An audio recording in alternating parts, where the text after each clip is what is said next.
所以要站穩了，用真理當作帶子束腰，用公義當作護心鏡遮胸，又用平安的福音當作預備走路的鞋穿在腳上。此外，又拿着信德當作藤牌，可以滅盡那惡者一切的火箭，並戴上救恩的頭盔，拿着聖靈的寶劍，就是上帝的道，靠着聖靈，隨時多方禱告祈求，並要在此警醒不倦，為眾聖徒祈求，也為我祈求，使我得着口才，能以放膽開口講明福音的奧秘。我為這福音的奧秘作了帶鎖鏈的使者，並使我照着當盡的本分放膽講論。以弗所書6章14至20節。之前我哋曾經講到，我哋現在所處嘅社會環境，就正如13節所講嘅，基督徒會經歷嘅磨難嘅日子，因為種種嘅社會嘅現象、倫理道德嘅敗壞、政治嘅腐敗混亂、瘟疫嘅蔓延同埋紛飛嘅戰火，表明呢個係一個邪惡嘅時代，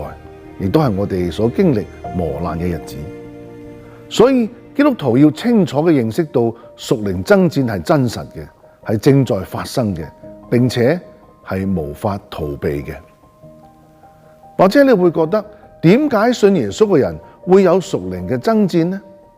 因為其實喺以弗所書5章第8節已經話俾我哋知，我哋呢啲蒙召成為耶穌嘅門徒，係被稱為光明嘅子女嘅人，自然就應當活在光明之中。而光明嘅子女所持守嘅品行同埋價值觀，當然就與呢個黑暗嘅世界係截然不同噶啦。所以黑暗之子、邪惡嘅勢力就會反抗同埋攻擊我哋。因此屬靈嘅爭戰就係一個必然嘅事情。咁面對呢啲屬靈嘅爭戰，要如何抵擋呢？重要嘅係要用屬靈嘅方法嚟打屬靈嘅爭戰，先至能夠最終得勝。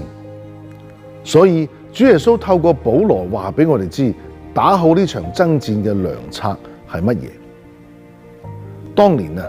保羅在羅馬被軟禁嘅時候，受聖靈感動，寫低咗呢一個以弗所書。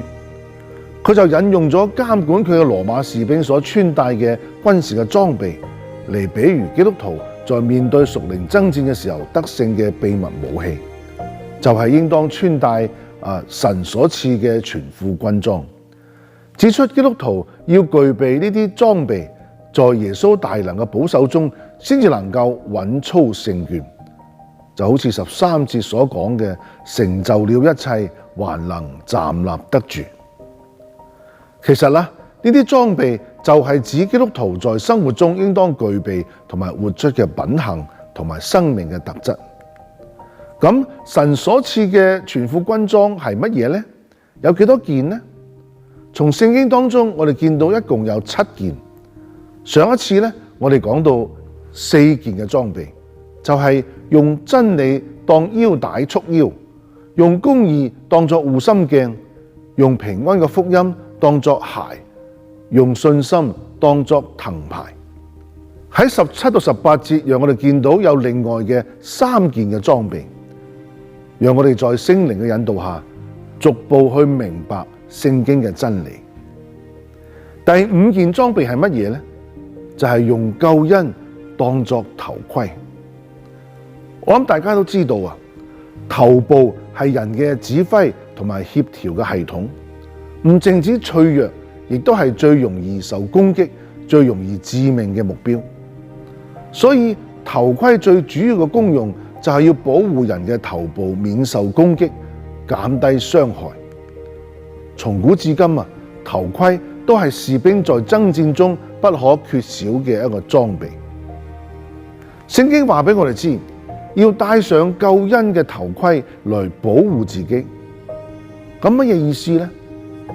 我哋都知道救恩就係指耶穌嘅救贖之恩。但係呢個救贖之恩要如何戴在我哋嘅頭上保護我哋呢？使我哋在受攻擊同埋危難嘅時候，不至於跌倒同埋喪命呢？係咪基督徒因為得咗耶穌嘅救贖，就唔會受到黑暗之子或者係邪惡勢力嘅攻擊誘惑呢？如果從聖經嚟睇，當然唔係咁啦。原來聖經喺呢度係要我哋堅定嘅相信，持守主耶穌已經成就嘅救贖之恩，以及佢對所有跟隨者嘅應許，以至於我哋可以在順境同埋逆境嘅時候，都因為堅信所領受嘅救恩而內心常存盼望。撒旦魔鬼亦都深知呢個奧秘，所以佢千方百計就係要拆毀基督徒對救恩嘅確信同埋盼望，用各樣嘅詭計讓人對耶穌所成就嘅救恩產生懷疑、否定、動搖，甚至係放棄。但係我哋要抵擋魔鬼嘅詭計。喺帖撒羅尼迦前書5章8到9節呢度話：我們既然屬膚白晝，就當謹守，把信和愛當作護心鏡遮胸，把得救的盼望當作頭盔戴上。因為神不是預定我們受刑，乃是預定我們藉着我們主耶穌基督得救。當我哋喺人生任何嘅階段依然充滿對永恆嘅盼望嘅時候，認識到今生嘅經歷嘅苦難只不過係短暫嘅，咁就可以使我哋在遭受攻擊、傷害、困難、軟弱嘅時候，依然可以保持平安、喜樂同埋信心，並且仰望為我哋信心創始成終嘅耶穌，繼續奔走那擺在我們前頭嘅路程，使魔鬼嘅火箭全部都落空。因着有咁樣嘅盼望，以至於救恩成為保護我們屬靈生命嘅頭盔，而呢一種盼望喺任何境況下都唔會被改變嘅，係恆久嘅。而第六件嘅裝備就係用神嘅道當作寶劍。我哋已經談論咗呢套軍裝中嘅5件嘅裝備，你或者亦都發現喺面對屬靈爭戰嘅過程當中，呢啲裝備都係防護性嘅裝備。束腰帶、軍鞋、護心鏡、藤牌、頭盔。如果單靠呢啲裝備，其實只能夠被動捱打，何來還手之力呢？感謝主，喺最後呢幾節嘅經文當中，終於都出現咗一個可以用嚟防禦，又可以用嚟反擊或者係攻擊嘅武器，係乜嘢呢？就係神賜下用嚟防禦同埋反擊或攻擊嘅武器，就係寶劍啦。呢個寶劍係好特別嘅，被稱為聖靈嘅寶劍。我哋要留意呢度唔係指聖靈乃係指神嘅道，就係出於神嘅話語，就係成本新舊約嘅聖經。呢個就係屬靈爭戰當中嘅武器啦。屬靈的寶劍就係神的話語，唔淨止可以抵擋魔鬼嘅毒箭、火箭，並且仲可以進行反擊。希伯來書4章12節呢度話：神嘅道係活潑的，係有功效的，比一切兩刃的劍更快，甚至魂與靈、骨節與骨髓都能刺入剖開，連心中嘅意念和主意都能辨明。所以弟兄姊妹們，我哋要對聖經有更多嘅認識，要喜歡讀聖經，並且要認真仔細嘅去查考，以至於我哋可以對真理有更多嘅認識，對主嘅話語同埋教導更加嘅明白。喺當今呢個社會，無論係電視、電影、廣播、網絡世界，充滿好多嘅信息、道理、學說，甚至被稱為心靈嘅雞湯。若果我哋缺乏對聖經真理嘅認識，缺乏對主耶穌話語嘅了解，我哋就好容易被呢個世界影響，隨波逐流，甚至會被黑暗之子邪惡嘅勢力擄去。當年主耶穌在面對撒旦嘅試探嘅時候，撒旦同樣會引用神嘅話語去迷惑耶穌。當然啦，我哋嘅主唔會去上當嘅，因為我哋嘅主耶穌佢就係真理，可以識破撒旦假借聖經要傳遞嘅歪理。同樣，今時今日亦都有唔少嘅異端邪教，假冒或者亂用聖經嘅教導，去迷惑人，去引誘人落入佢哋嘅網羅之中。但係當基督徒對聖經嘅真理認識清晰嘅時候，就可以分辨真假，不被誘惑。唔淨止自己可以抵擋魔鬼嘅誘惑攻擊，並且可以拆穿、擊破魔鬼嘅詭計，保護到其他嘅弟兄姊妹。求主幫助我哋在聖經上下功夫，更多嘅去認識我哋嘅主。而第7件裝備就係用禱告當作熱線。我哋若果要在屬靈嘅爭戰中得勝嘅話，必須要有一個裝備，呢個亦都係屬靈軍裝中嘅一部分，但係卻往往被人忽略，以至於往往打敗仗。咁呢個重要嘅而常常被忽略嘅裝備係乜嘢呢？就係18節嗰度提到嘅與主耶穌聯絡嘅熱線裝備啊！喺美軍士兵嘅裝備當中，可以話係世界一流嘅，亦都係好豪華嘅。根據之前一啲資料嘅顯示啊，每一位士兵嘅裝備成本好多年前就已經達到3萬美金左右。但係佢哋我相信亦都係全世界最辛苦嘅兵，因為佢哋嘅裝備總嘅重量大約為44公斤到61公斤。除咗武器裝備之外，佢哋嘅頭盔上亦都會有一部微型嘅無線電設備。呢一個裝備使到士兵同上級指揮同埋通訊系統係直接可以聯絡，以便士兵同戰友同埋指揮官保持在戰場上邊聯絡。在現代戰爭當中，若果失去咗通訊導航嘅設備，面臨嘅就係任務嘅失敗，甚至係全軍覆沒嘅危險。同樣啊，對於基督徒嚟講，使我哋喺屬靈嘅爭戰中能夠得勝嘅，唔淨只係13到17節講嘅嗰6件嘅裝備，我哋仲必須要有一個更重要嘅裝備，就係18節特別強調嘅禱告祈求。喺呢度禱告同埋祈求係有少少唔同嘅，後者啊，即係祈求啊，係更多着重你嘅需要同埋你嘅要求，而禱告嘅範圍就更廣泛一啲啦。禱告咧包括咗感恩、讚美，亦都包括咗靈裡嘅交通、祈求同埋與主嘅關係嘅建立。基督徒嘅禱告就係我哋與主耶穌保持緊密聯繫嘅熱線，啟動咗指引我哋人生旅途方向嘅 GPS， 即係導航儀啊，就係幫助我哋隨時可以搭通呢個天地線。如此嘅話咧，我哋喺屬靈嘅爭戰中所披戴嘅裝備，先至能夠彼此嘅協同，發揮正常嘅功用。喺爭戰嘅日子，我哋可以靠主得勝，並且我哋係要隨時多方嘅禱告。隨時就係時時刻刻嘅意思，唔淨只係指時間嘅概念啊，唔淨只係話早中晚，亦都唔淨只係指地理嘅位置，譬如話喺教會啊，或者喺屋企啊，或者喺你個職場啊，或者喺你部車度啊等等，唔係指呢啲。更重要嘅係指向你人生所處嘅、所面對嘅環境，即係你人生當中嘅每一個處境、每一個環境，包括你在順境當中，亦都包括你在逆境之中。多方呢個詞咧，有啲譯本咧就翻譯成為各樣的。呢個範圍亦都好廣泛，可以係指禱告嘅內容，亦都可以講係指唔淨止為自己，亦都要為別人代禱。我哋可以睇下我哋嘅身邊，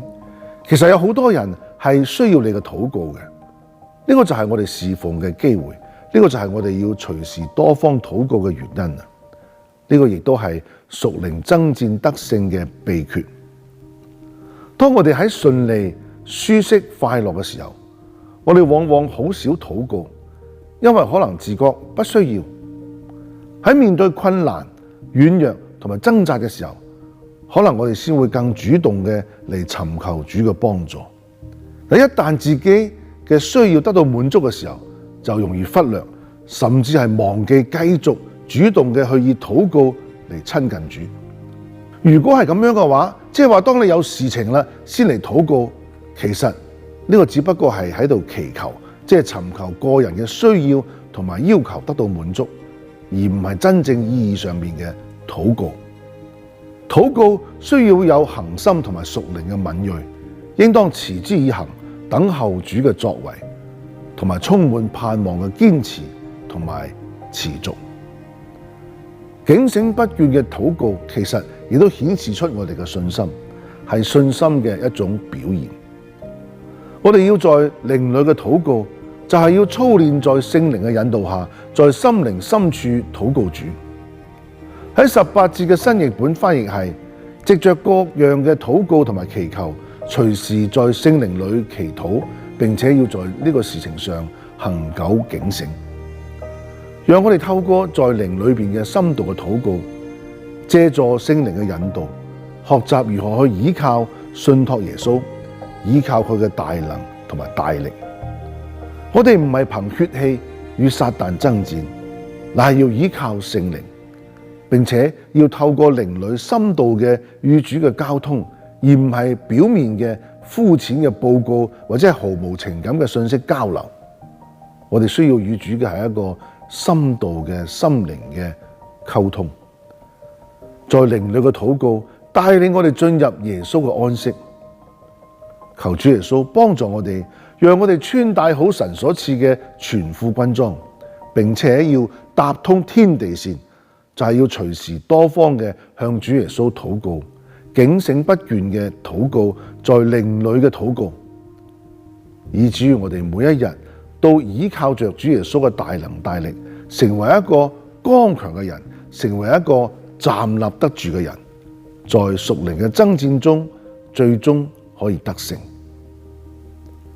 弟兄姊妹們啊，以弗所書話俾我哋知，神所賜嘅全副軍裝有7件嘅裝備，包括腰帶、護心鏡、軍鞋、藤牌、頭盔、寶劍同埋熱線。唔知道呢7樣嘅屬靈爭戰嘅裝備當中，你已經擁有咗幾件呢？既然屬靈爭戰係不可避免嘅，我哋豈不是更應當揸緊時間將自己裝備起來嗎？弟兄姊妹們，穿戴神所賜嘅軍裝必須要全副嘅。第一件就係要用真理當腰帶束腰，第二就係要用公義當作護心鏡，而第三就係用平安嘅福音當作軍鞋，第四就係用信心當作藤牌，第5件就係用救恩當作頭盔戴上，第6就係用神嘅道當作寶劍，而第7最後一件就係要用禱告當作熱線。我哋穿戴好神所賜嘅全副軍裝，咁具體嘅意思就係，我哋在生活中面對人事物以及對信仰都需要有真誠、誠實、誠信，唔好有詭詐同埋虛偽。而我哋亦都要持守對信仰嘅敬虔同埋聖潔嘅生活。第3就係透過與主耶穌嘅生命連接，用生活中美好嘅行事為人去傳揚平安嘅福音。第4就係對主嘅話語同埋能力堅定嘅相信嘅呢種信心，可以抵擋同埋滅盡來自撒旦火箭嘅攻擊。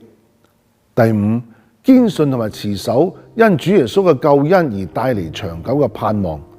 可以抵擋魔鬼嘅誘惑同埋欺騙。而第6就係拿着神嘅話語，唔淨只可以抵擋魔鬼嘅毒箭火箭，並且仲可以進行有效嘅反擊。而最後就係要搭通天地線，就係要與主耶穌保持一個熱線嘅暢通，所行之路就必蒙保守。當我哋穿上神所賜嘅全副軍裝，我哋就可以喺呢一個邪惡嘅時代，可以抵擋仇敵魔鬼各樣嘅攻擊，並且靠着主嘅大能大力而站立得住。倘若我哋常常穿戴好神所賜嘅全副軍裝，咁我哋就可以常常得勝。倘若我哋日日都穿戴好神所賜嘅全副軍裝，咁我哋就可以日日都得勝啦。求主耶穌幫助同埋引導我哋。